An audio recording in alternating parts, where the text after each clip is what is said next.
Hello friends, welcome to my channel explore billions. ఇవాళ మన వీడియోలో మనం వెరీ ఇంపార్టెంట్ అయినటువంటి టేలర్ సిరీస్ మెథడ్ గురించి డిస్కస్ చేసుకుందాం. ఇప్పుడు మనం complex variables, numerical and statistics methods మీద వీడియోస్ చేసుకుంటున్నాం. అందులో భాగంగా ఈ మెథడ్ గురించి కూడా డిస్కస్ చేసుకుంటున్నాం. ఇది చాలా ఇంపార్టెంట్ ఫార్ములా, చాలా సింపుల్గా ఉంటుంది. నా ప్రీవియస్ వీడియోలో కూడా నేను యూలర్స్ మెథడ్ గురించి చెప్పాను, అది కూడా చాలా సింపుల్గా ఉంటుంది. ఒకసారి ఆ వీడియో చూడడం వాళ్ళు ఎవరైనా ఉంటే ఆ వీడియో చూసి ఇక్కడికి వస్తే బాగా అర్థమవుతుందని అనుకుంటున్నాను. Okay, right, let's start our video. ఇప్పుడు ఏమడిగాడంటే, by using the Taylor series method solve the equation dy/dx is equal to x² plus y². అంటే వాడు ఏమంటున్నాడు, యూలర్ సిరీస్ మెథడ్ని యూజ్ చేసుకొని, యూలర్ సిరీస్ మెథడ్ కాదు, టేలర్ సిరీస్ మెథడ్. లాస్ట్ వీడియోలో మనం యూజ్ చేసింది యూలర్స్ మెథడ్, ఈ టేలర్ సిరీస్ మెథడ్. దీన్ని యూజ్ చేసుకుంటూ వాడు ఒక ఈక్వేషన్ ఇచ్చాడు, దానికి ఎక్స్ వాల్యూ 0.4 దగ్గర కనుక్కోమంటున్నాడు. అసలు టేలర్ సిరీస్ మెథడ్కి ఫార్ములా ఉంది, అది నేను గివెన్ డేటా రాసిన తర్వాత రాస్తాను ఎప్పట్లాగే, అప్పుడు ఎక్స్ప్లెయిన్ చేస్తాను. ఓకేనా, రైట్. ఇప్పుడు చూడండి, మళ్ళీ ఏమన్నాడు, ఎక్స్ వాల్యూ 0 పెట్టుకోమన్నాడు, వై వాల్యూ కూడా 0 పెట్టుకోమన్నాడు. ఇప్పుడు first of all given data రాసుకుందాం. Given dy/dx is equal to x² plus y². ఓకేనా, రైట్. మళ్ళీ ఏమన్నాడు, ఎక్స్ వాల్యూ అనేది 0.4 అన్నాడు. దాంతో పాటుగా లెట్ us assume దట్, ఇది మనం అజ్యూమ్ చేసుకోవట్లేదు, ఆడే ఇచ్చాడు, కాకపోతే మనం అజ్యూమ్ చేసుకున్నట్లు రాసుకోవాలి ఈ ప్రాబ్లంలో. y is equal to 0, x is equal to 0, ఈ రెండు వాళ్ళు ఆల్రెడీ ఇచ్చేసాడు. కాకపోతే మనకిచ్చిన ఎక్స్ వాల్యూ ఉంది కదా, దాన్ని మనం హెచ్ అనుకోవాలి. ప్రీవియస్ ప్రాబ్లమ్స్లో చెప్పాను హెచ్ అంటే డిఫరెన్స్ అని చెప్పి. కాకపోతే ఈ ప్రాబ్లం అది డిఫరెన్స్ లాగా కన్సిడర్ చేయకూడదు, సబ్స్టిట్యూట్ చేసే వాల్యూస్ లాగా కన్సిడర్ చేయాలి. ఓకేనా, రైట్. ఇప్పుడు చూడండి, ఇప్పుడు మన వీడియోలో ఇక్కడ దాకా అయిపోయింది. కాకపోతే మనకి తెలుసు ఫ్రమ్ టేలర్స్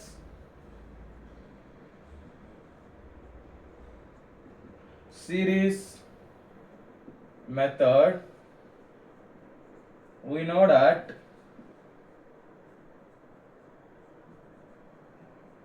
మనకేం తెలుసు టేలర్ సిరీస్ మెథడ్ గురించి, y1 is equal to y0 plus h/1 factorial into 1 y bar plus h/2 factorial h²/2 factorial into y double dash.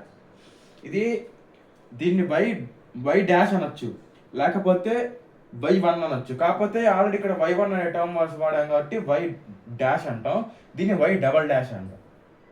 Plus h³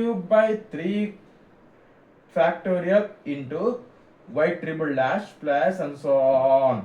అలా ఎన్ని ఉంటే అన్ని దాకా వెళ్తానే ఉంటుంది కంటిన్యూస్గా. ఓకేనా, very simple. y1 is equal to h0, h అనేది common, h common, y common, just ఏం లేదు. ఫస్ట్ దగ్గర ఇది h⁻1 ఏం లేదంటే h పవర్లో ఏది ఉంటుందో దాని కింద ఫ్యాక్టోరియల్ రాసుకుంటాం, y కూడా పవర్ అదే రాసుకుంటాం. ఓకేనా, నెక్స్ట్ ఇది పవర్ అనకూడదు, y డాష్ అనాలి. y డాష్ అంటే dy/dx అని, అది నేను చెప్తాను. ఓకే, h²/2 ఫ్యాక్టోరియల్, ఇక్కడ పవర్లో h² ఉంది కాబట్టి దాని కింద ఫ్యాక్టోరియల్గా రాసుకుంటాం. నెక్స్ట్ y డబల్ బార్ అంటే d²y/dx². ఓకేనా, ఇప్పుడు చూడండి h³ ఇక్కడ పవర్ లేదంటే అది కింద కూడా అదే వస్తుంది, y ట్రిపుల్ డాష్. ఓకే, ఇప్పుడు చూడండి y ఈజ్ ఈక్వల్ టు, మనకు తెలియదు, మనకు వాడు డైరెక్ట్గా ఏమి ఇచ్చాడు, dy/dx ఇచ్చాడు. ఇప్పుడు చూడండి, ఫర్ ఎగ్జాంపుల్ నేను ఒక ఎగ్జాంపుల్ తీసుకొని చెప్తున్నాను, ఇది ఈ ప్రాబ్లంకి రిలేటెడ్ కాదు, అయితే ఈ ప్రాబ్లం అర్థం కావాలంటే మీకు ఒక ఎగ్జాంపుల్ తెలియాలి, అందుకని ఒక ఎగ్జాంపుల్ తీసుకొని చెప్తున్నాను. ఓకేనా, ఏం ఎగ్జాంపుల్ అంటే for example y is equal to X plus Y అనుకోండి, X cube plus Y cube అనుకోండి ఎగ్జాంపుల్కి, y bar is equal to DY by D X అనమాట. డిఫరెన్షియేషన్ చేయాలి దాన్ని y బార్ కావాలంటే. అంటే D by D X of X cube plus Y cube. X cube అంటే 3x² plus 0. ఎందుకంటే ఎక్స్ దృష్ట్యా వైని డిఫరెన్షియేషన్ చేసేటప్పుడు మనకు అది 0 అయిపోతుంది. కాకపోతే ఇక్కడ వచ్చేసి మనం దీన్ని పార్షియల్గా కన్సిడర్ చేసి దీన్ని కూడా ఏం చేస్తామంటే 3y² రాసుకొని దీనికి మళ్ళీ డిఫరెన్షియేషన్ చేస్తాం డివై బై డిఎక్స్. దీన్ని ఏమనుకుంటాం 3 times of x² plus y² times of y bar ఇలా రాసుకుంటాం. అలా కంటిన్యూస్గా y డబల్ బార్ అంటే d² by dx², y triple bar dash అంటే r triple bar d³ y by dx³, y 4 bars అంటే d⁴ y by dx⁴. It is equal to d by dx of dy by dx. That is equal to d by dx of d² y by dx². That is equal to d by dx of d³ y by dx³. అంటే దీన్ని మళ్ళీ ఇక్కడ differentiation చేస్తాం, దీన్ని మళ్ళీ ఇక్కడ differentiation చేస్తాం, దీన్ని మళ్ళీ ఇక్కడ డిఫరెన్షియేషన్ చేస్తాం. అలా డిఫరెన్షియేషన్ చేస్తాం, తగ్గించుకుంటూ రావాలన్నమాట. ఓకేనా? సేమ్ ఇదే మొదటి ఇక్కడ ఫాలో అవుతాం మనం. ఓకే, ఇక్కడ నేను x³ ప్లస్ y³ తీసుకున్నాను. కాకపోతే వాడు ఆల్రెడీ y బార్ ఇచ్చేసాడు మనకి. ఇక్కడ y బార్ ఈ వాల్యూ అనేది మనకి డైరెక్ట్గా ఇక్కడ ఇచ్చేసాడు. ఓకే, కాబట్టి y బార్ కనుక్కోవాల్సినంత అవసరం లేదు. నెక్స్ట్ వాల్యూస్ కనుక్కుందాం మనం. ఓకేనా? రైట్. y బార్ దగ్గర నుంచి డైరెక్ట్గా స్టార్ట్ చేద్దాం. ఇదంతా మీకు అర్థం అవ్వడం కోసం రాశాను ఫ్రెండ్స్. జస్ట్ ఒక సైడ్ నోట్ చేసుకునే పైతే నోట్ చేసుకోండి, లేకపోతే ఇది అవసరం లేదు. మన ప్రాబ్లం ఆల్రెడీ దీన్ని మళ్ళీ చేస్తాం కాబట్టి. Okay, right. ఇక్కడ చూడండి, y bar is equal to DY by d x is equal to, ఇది ఆల్రెడీ ఇచ్చాడు గివెన్, x² ప్లస్ y². కాకపోతే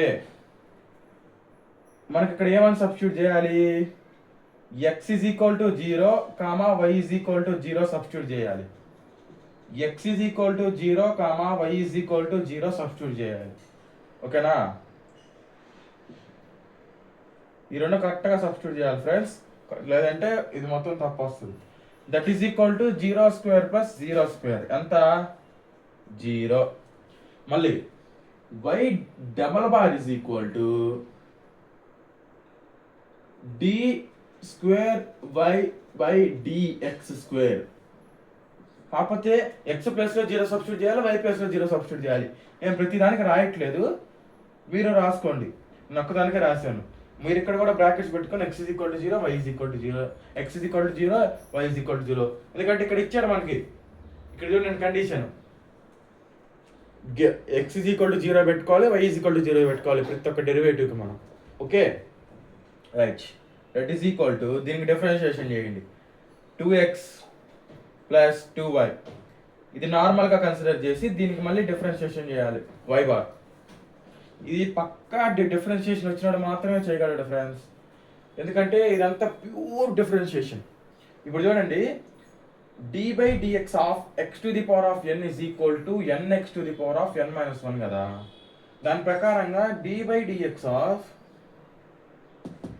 దీనికి మళ్ళీ డిఫరెన్షియేషన్ చేశాను, ఇక్కడ ఏం లేదు, 2x² is equal to 2x power 2 minus 1 అంటే 2x. కాకపోతే d by dx of y² అనేది వైకి ఎక్స్కి సంబంధం లేదు, రెండు వేరియబుల్స్. కాకపోతే ఇక్కడ మనం వైని కాన్స్టెంట్ లాగా కన్సిడర్ చేయకూడదు. కన్సిడర్ చేస్తే ఇక్కడ టేలర్ సిరీస్కి వాల్యూ ఉండదు. ఎందుకంటే ఇక్కడ మన ఈ ఫార్ములా ప్రకారం అది 0 అయిపోతుంది అనుకోండి, ఈ వాల్యూ అంతా 0 అయిపోతుంది. ఈ y0 వాల్యూ అనేది డైరెక్ట్గా వచ్చేస్తుంది.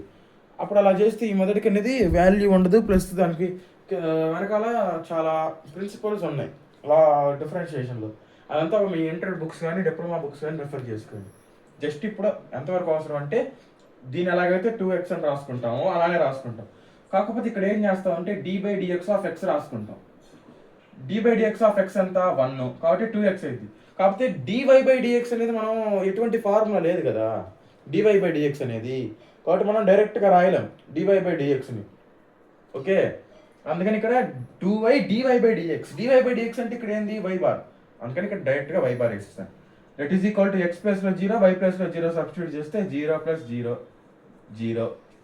నెక్స్ట్ y ట్రిపుల్ బార్, ఇక్కడ కూడా ఇలానే రాసుకోండి, బ్రాకెట్స్ పెట్టుకొని x = 0, y = 0. That is equal to d3y/dx3.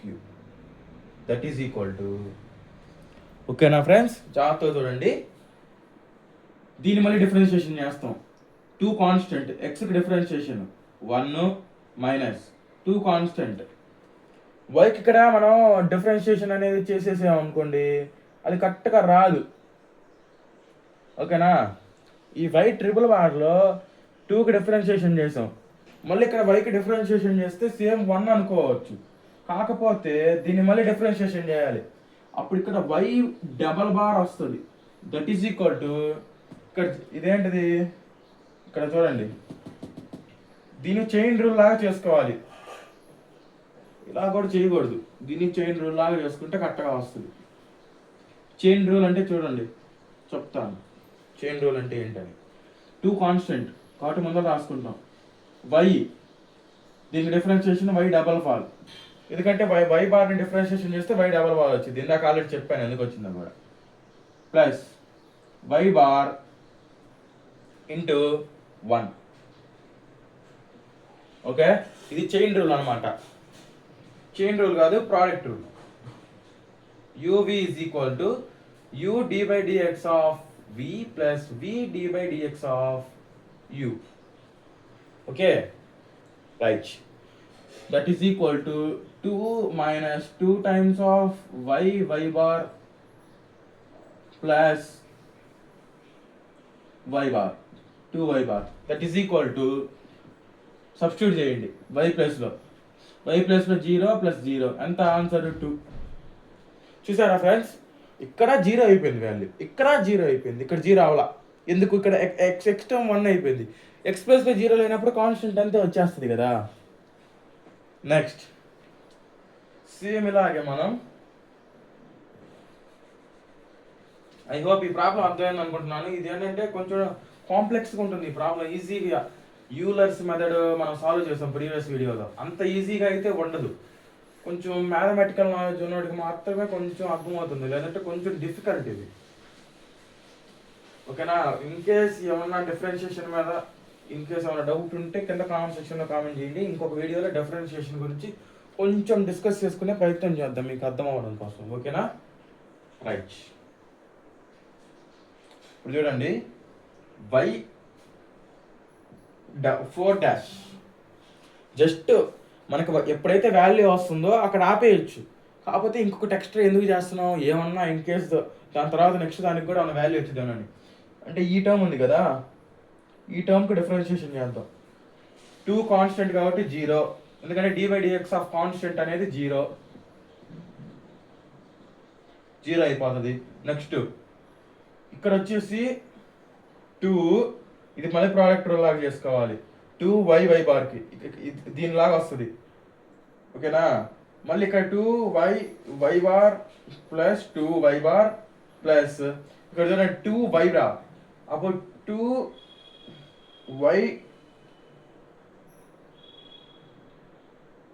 2y double bar వస్తుంది. ఓకేనా, ఇప్పుడు చూడండి y ఉన్న ప్రతి చోట 0 సబ్స్టిట్యూట్ చేసుకోండి.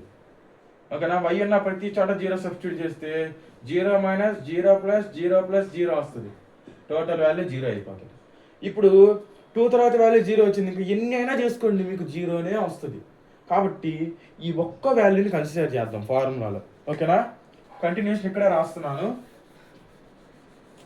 ఐ హోప్ అర్థమైంది అనుకుంటున్నాను. ఇది కొంచెం డిఫికల్ట్గా ఉంటుంది, 1కి 2 3 టైమ్స్ ఈ వీడియో వినండి, తర్వాత మీరు కూడా ప్రాక్టీస్ చేయండి, లేకపోతే ఇవి అర్థం కాదు. ప్యూర్ డిఫరెన్షియేషన్ ఈ వీడియో ఈ ప్రాబ్లం అంతా కూడా. Okay, right. మనకి y0 వాల్యూ అనేది 0 వచ్చింది, ఇది కూడా 0 వచ్చింది, ఇది కూడా 0 వచ్చింది. ఓకేనా, ఎంత 0లు అయిపోతాయి, ఒక్క ఒక్క వైట్ ట్రిపుల్ బార్ ఒక్కటే మనకి మంచి వాల్యూగా వచ్చింది. అవునా కదా? ఒకసారి చూడండి, మీకు ఒక క్లారిటీ వస్తుంది. ఓకేనా? ఇది ఒక్కటే జీరో అవ్వలేదు కాబట్టి హెచ్ వాల్యూ అంతా 0.4 డివైడెడ్ బై 3 ఫ్యాక్టోరియల్స్. 3 ఫ్యాక్టోరియల్ అంటే 3 ఇంటూ 2 ఇంటూ 6. మీరు ఫ్యాక్టోరియల్ అంటే ఏదో తెలుసుకోవాలి. 1 ఫ్యాక్టోరియల్ అంటే 1 ఇంటూ 1, 2 ఫ్యాక్టోరియల్ అంటే 2 ఇంటూ 1 అంటే 2, 3 ఫ్యాక్టోరియల్ అంటే 3 ఇంటూ 2 ఇంటూ 1 అంటే 6, 4 ఫ్యాక్టోరియల్ అంటే 4 ఇంటూ 3 ఇంటూ 2 ఇంటూ 1 అంటే 24, 5 ఫ్యాక్టోరియల్ అంటే 5 ఇంటూ 4 ఇంటూ 3 ఇంటూ 2 ఇంటూ 1 అంటే 120, 6 ఫ్యాక్టోరియల్ అంటే 6 into 5 into 4 into 3 into 2 into 1 అంటే 720. ఓకేనా? అలాగా ఫ్యాక్టోరియల్స్ వస్తానే ఉంటాయి. కాకపోతే 3 ఫ్యాక్టోరియల్ అంటే 3 into 2 into 1, 3 2s are 6, 6 1s are 6. కాబట్టి 3 ఫ్యాక్టోరియల్ అంటే 6.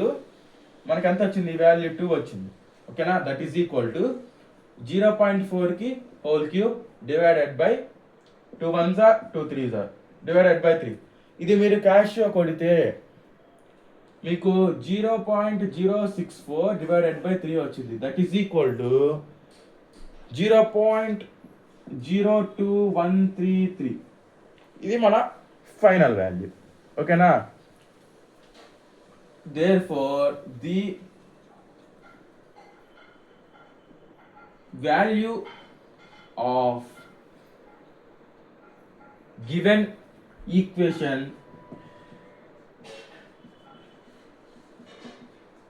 for y of 0.4 is equal to, అంటే గివెన్ ఈక్వేషన్ కి y వాల్యూలో 0.4 పెట్టుకుంటే, అంటే h వాల్యూలో 0.4 పెట్టుకుంటే ఆన్సర్ ఎంత? 0.02133. ఓకేనా ఫ్రెండ్స్? ఇది మెథడ్ అనేది సింపుల్గానే ఉంటుంది, కాకపోతే చేసే పద్ధతి అనేది ప్యూర్ డిఫరెన్షియేషన్ అనమాట.